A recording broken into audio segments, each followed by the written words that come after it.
What's good, Hero Shinobi? Bruh, today is a momentous occasion. I'm telling you right now that the Ishiki DLC came with a fire update. And not gonna lie, it might be the best update of Season 5 Legacy. Today in this video, I'll cover the patch notes and give you my first impressions on everything you need to know about the brand new Ishiki DLC update. Before that though, make sure you guys support the channel by leaving a like and subscribing. That way you guys don't miss the upcoming videos on the Ishiki DLC. Alright, bet.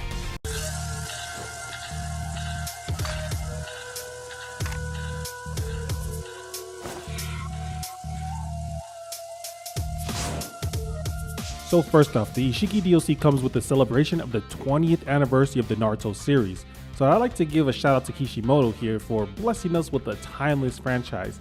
I know many of us grew up on Naruto and we learned many life lessons from the series, so we celebrate that with these new lobby emotes and new outfits.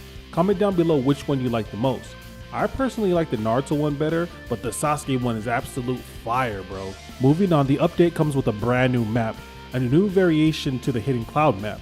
My first impression of this map is that it is actually the best designed map of the new season, as it is massive, looks amazing, and provides more unique mechanics. I've only experienced a combat battle so far, so we'll see how it is in all the other game modes going forward. I will say, you're going to need to learn your advanced movement if you want to get around this map efficiently, so don't forget to check out my movement tutorial for more tips. Next, let's talk about the patch notes because there are some major things to go over. Let's start with all the buffs. For range type, they gave us 2 adjustments and it's actually pretty decent.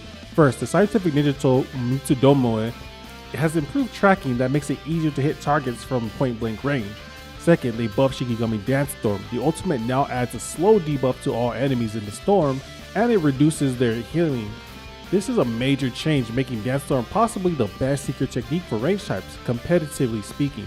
For defense type, they took the fattest W this update. Not only is Ishiki a powerful DLC, but they improved these 3 techniques as well. Starting with Boruto Stream, the lightning style counter at the start of the attack now cancels armor, making it a mini paralysis jutsu. Silent Strangle also received a buff. The jutsu now activates faster, making it easier to use in combos as a counter or in general overall. Lastly, Deep Before its Emergent charges faster, making it a great option for defense types. The last buff of this patch is for heal types. The secret technique for Chakra DLC can now be activated mid-air on her additional input. Emphasis on mid though. Now let's shift gears to all the nerfs, and this time they didn't nerf anything randomly unprovoked. Attack types received 3 nerfs, one of which is huge, but we'll save the correct types for later. First, let's talk about the Itachi DLC. Both Yasukabe's and Izanami received a nerf. Essentially, Yasukabe's tracking is nerfed, making it easier to dodge. The move is still one of the better tracking attacks though, but it's less free. With Izanami, it requires more charge time before it can be used. Now for the best part of the update.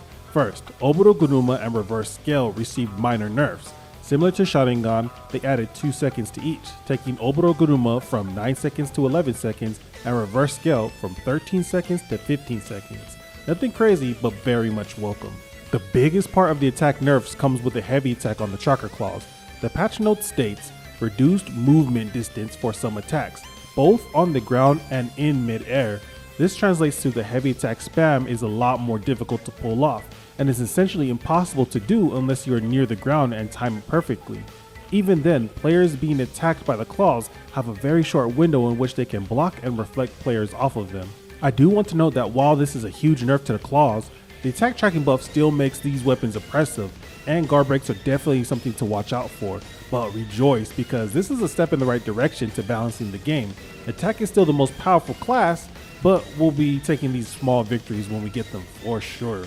With all that being said, that concludes the breakdown of patch 2.43 in Shinobi Striker. Time will tell how the hacking situation is, and blue screens is still a thing on PS4, but we can't say that this update was a major W. But give me you guys' thoughts. How are you liking these new changes and what are your thoughts on the Ishiki DLC? I appreciate you guys all coming through and supporting the video, and I will see you guys very soon. Peace.